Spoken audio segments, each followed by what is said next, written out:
निरंजन अलख निरंजन हो अलख निरंजन।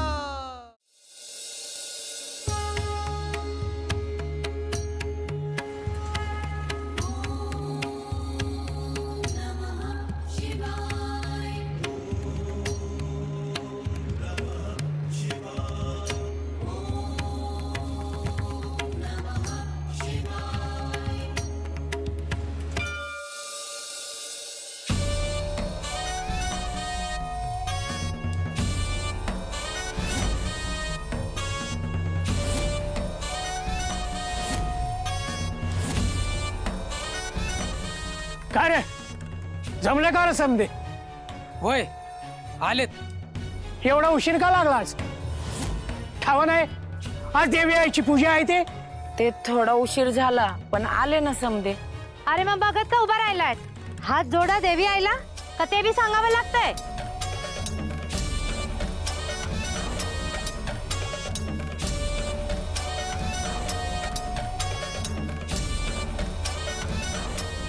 देवी आई आज पतूर या गावात आम्ही तुलाच पूजत आलोय आणि या पुढे बी तसंच होणार। दुसऱ्या कोणा बी देवाला संताला आणि साधूला आम्ही पूजणार नाही।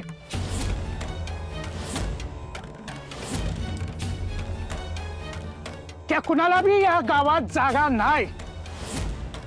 तू आमच्या पाठीशी कायम उभी राहिलीस आणि आज भी या गावाची लाज तुलाच राखायला लागेल।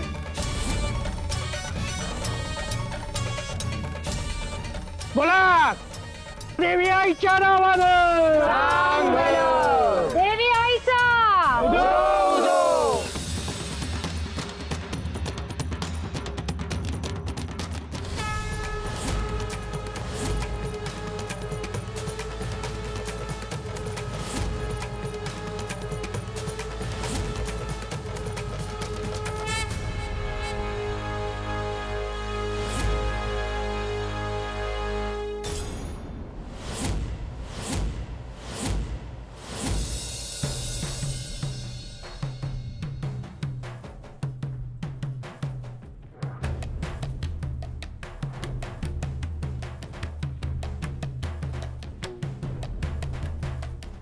बोला राजदूत, तुम्ही श्रीपाद वल्लभांना आणायला गेला होतात, काय झालं?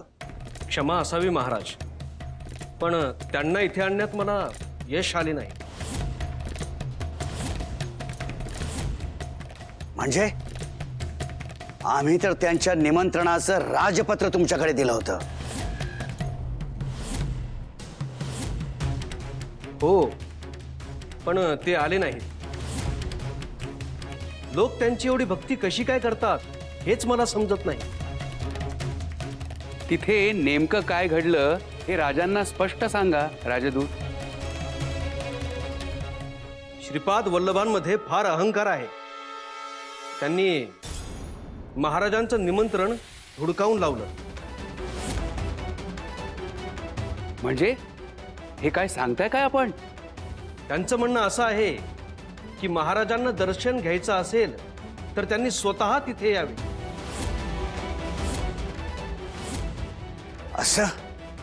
असं म्हणाले ते? तुम्ही त्यांच्या पायाशी असलेल्या धुळी समान आहात असं ते म्हणत होते।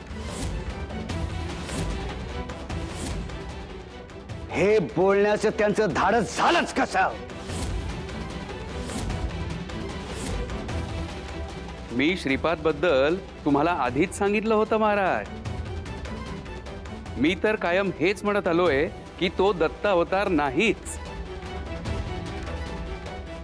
अवतारी पुरुषांकडे इतका अहंकार कधीही नसतो महाराज।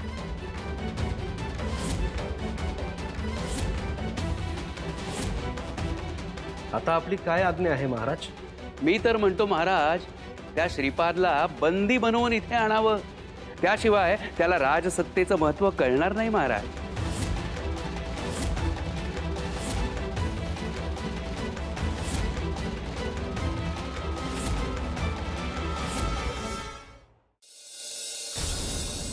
पार्वती, मी कैलास सोडला तेव्हापासून आपली भेट नाही। मला तुझी आठवण येते आहे। इथल्या कणाकणात मला फक्त तूच दिसते आहेस. इथला वायू, पशु पक्षी मला तुझे स्मरण करून देते आहे. तू मला भेटायला यावंस असं वाटतं आहे. अज्ञातवासाचे काही नियम असल्याने मी तुला भेटायला येऊ शकत नाही. आपण सारीपाटाचा डाव मांडला आणि त्यातून हे सगळं घडलं. परंतु हा महादेव पार्वती शिवाय पूर्ण आहे.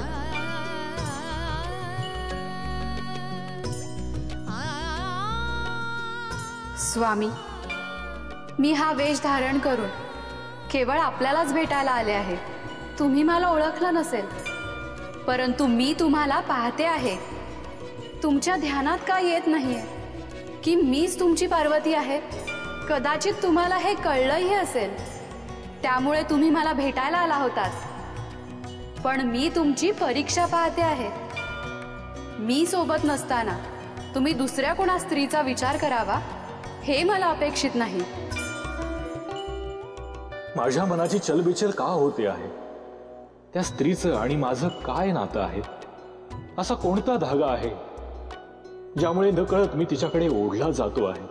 मला तिच्याशी बोलण्याची, तिला भेटण्याची इच्छा निर्माण होते आहे. मी माझ्या सर्व शक्ती कैलासात ठेवून आलो, नाहीतर माझ्या त्रिकाल ज्ञानाने तिचे मूळ स्वरूप पाहू शकलो असतो. कदाचित गतजन्मात ती माझी भक्त असावी. आता ही माझीच परीक्षा आहे. माझ्या मनात तरंग उमटत आहेत. समुद्राला किनाऱ्याची ओढ लागल्यासारख्या लाटा उसळत आहेत. त्यावर मला संयम ठेवावाच लागेल. मला ते हळूहळू अशक्य होत चाललं आहे. मला त्या स्त्रीला भेटावंसं वाटतं आहे. मला ठाऊक आहे, एक क्षण असा येईल जेव्हा या रूपातही तुम्हाला माझी ओळख पटेल. मी त्या क्षणाची प्रतीक्षा करते आहे. तुमच्या भेटीची ओढ तर माझ्याही मनात लागली आहे, परंतु दुसरे मन असेही म्हणत आहे की तुम्ही मला भेटायला येऊ नये, कारण मी दुसऱ्या स्त्रीच्या रूपात आहे. मला विश्वास आहे, मी नसताना तुम्ही असं कोणालाही भेटायला जाणार नाहीत. पाहिलं, ही आहे आमची आई, आमची देवी आई. भीमाजी, ही केवळ ह्याच गावाची आई नाही, तर संपूर्ण सृष्टीची आई आहे. जगत जननी आहे. भगवती काली माता सगळ्यांची रक्षण करता आहे. बरं, म्हणजे एवढं तरी तुम्हाला ठावं आहे, मी तुमच्या मोहरेच देवी आईला गारानं घालतो. हे देवी आई, हे साधू कोण कुठलं आम्हाला ठावं नाही, पण त्यांना या गावातनं बाहेर काढ. आणि तू जर का त्यासनी बाहेर काढलं नाहीस तर मग मलाच त्यांना बाहेर काढावं लागेल. तुझी ही जी इच्छा आहे ती आदिमाया कदापि पूर्ण करणार नाही. परंतु आता आम्ही या गावातच थांबू. परमेश्वरामध्ये भेद करणारा तू कोण आहेस?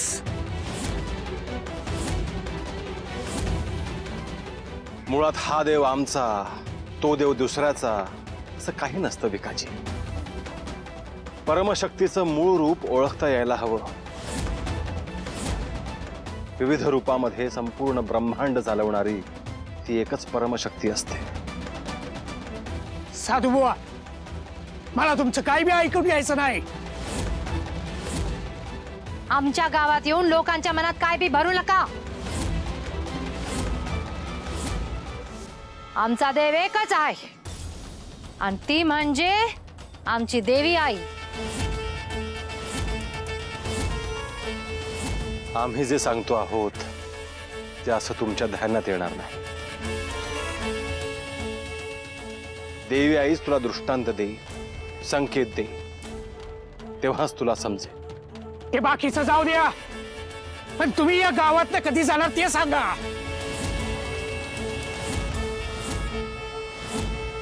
अजिबात नाही. तू या गावाला वेठीच धरले आहेस. जोपर्यंत आम्ही सगळ्यांना मुक्त करत नाही तोपर्यंत आम्ही इथेच थांबू.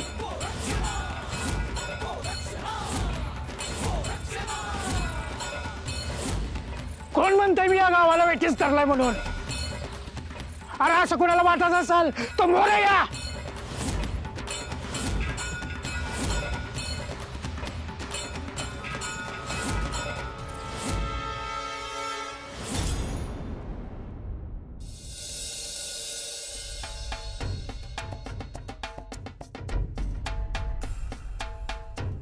आई, तुम्ही सगळे एवढ्या काळजीत का आहात?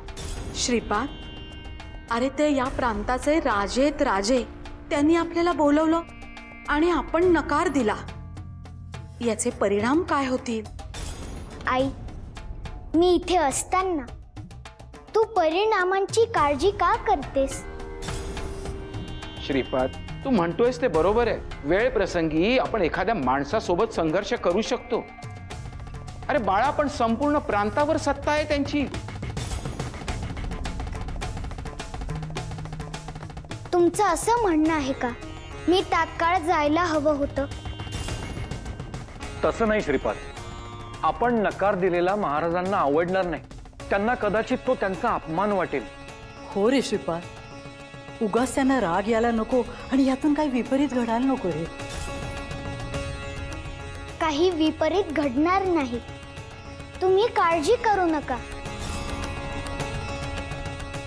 शेवटी सत्य बोललं जाणं ही महत्वाचं आहे. फक्त सत्याचं मूल्य चुकवायची तयारी पाहिजे. तुम्हाला काही होणार नाही याची खात्री मी देतो.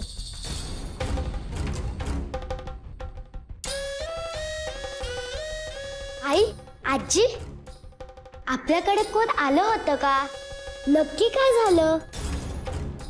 हे बघ सुरेखा, तू आता थोड्या वेळ शांत बैस. हा, मी तुला नंतर सांगते काय ते.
आम्ही पीठिकापुरमचे राजे आहोत.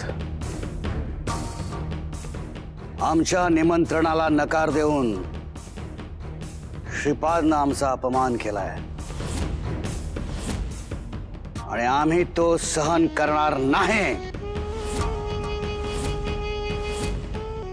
महाराज, मी म्हणालो त्यावर अवश्य विचार करा. त्या श्रीपादला बंदी बनवणंच योग्य होईल. आज त्यांनी आपला अपमान केलाय, उद्या राज्यातील आणखी कुणीही करे. महाराज, आपली आज्ञा असेल तर मी त्या श्रीपादला जबरदस्तीने घेऊन येईल. श्रीपादनं आमच्या समोर कुठलाच पर्याय शिल्लक ठेवला नाही. आम्ही त्याला सन्मानाने इथं बोलवलं होतं. त्याचं नावही आम्ही आदरानं घ्यायचो, पण आता नाही.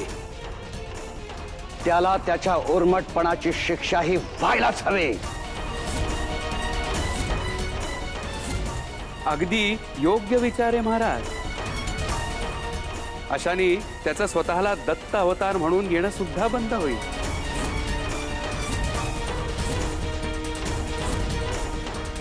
आपल्या राजाचा आदेश पाळला नाही या अपराधाखाली त्याला बंदिस्त करा. राजदूत सैनिकांना घेऊन जा आणि त्या श्रीपादला माझ्या पायापाशी घेऊन या.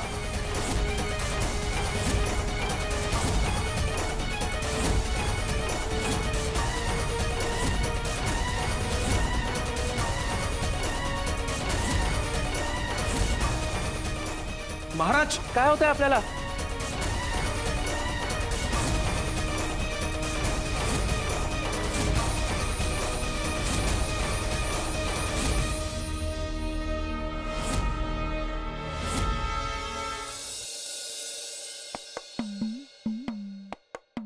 गुरुदेव, आपण इथे आल्यापासून आपल्याला उपवास घडला आहे. आपल्याला गावात कोणीही भिक्षा दिली नाही. मी आज पुन्हा गावात जातो आणि आज तरी कोणी आपल्याला भिक्षा देतंय का ते पाहतो. आज्ञा करा. गोरक्ष, गावात जाऊन काहीही उपयोग नाही. तो भीमाजी कोणालाही भिक्षा देऊ देणार नाही. परंतु गुरुवर, मी तुमच्या बरोबर असून देखील मी भिक्षा मागून आणू शकत नाही, तुमच्यासाठी अन्न तयार करू शकत नाही. याचं मला वाईट वाटतंय. वाईट वाटून घेऊ नको गोरक्ष. आणि तसाही सध्या श्रावण मास सुरू आहे, त्यामुळे उपवास घडणं चांगलीच गोष्ट आहे. आणि तसंही कोणी जर आपल्याला भिक्षा दिली नाहीच तरी योग सामर्थ्याने आपण अन्न आणि पाण्याशिवाय कितीही काळ राहू शकतो. परंतु गुरुवर, आपण असं उपाशी पोटी राहणं हे शिष्य म्हणून मला उचित वाटत नाही. मी आपल्यासाठी वनातून कंदमुळं तरी शोधून आणतो. गोरक्ष, तुला असं वाटतं की अन्नपूर्णा माता आपल्याला उपाशी राहू दे? तिला तिच्या लेकरांची काळजी आहे, त्यामुळे तुला कुठेही जाऊन वणवण करण्याची आवश्यकता नाही.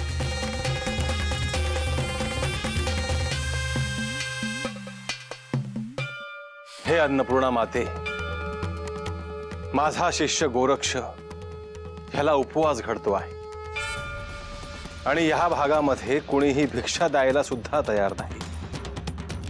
त्यामुळे आता तूच कृपा कर.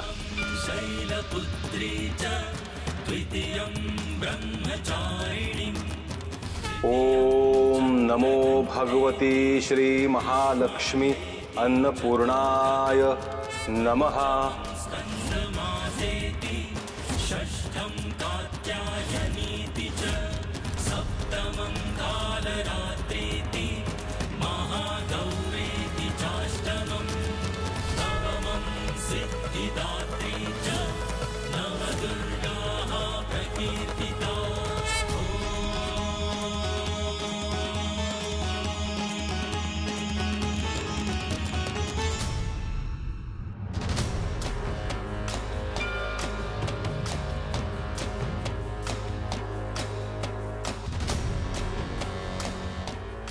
आदेश.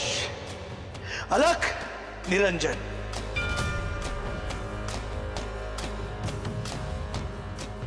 माते, आमच्यामुळे तुला कष्ट पडले, परंतु आपली कृपा आमच्यावर अशीच राहू दे. ये गोरक्ष, आसन ग्रहण कर. आपण भोजनाला सुरुवात करूया.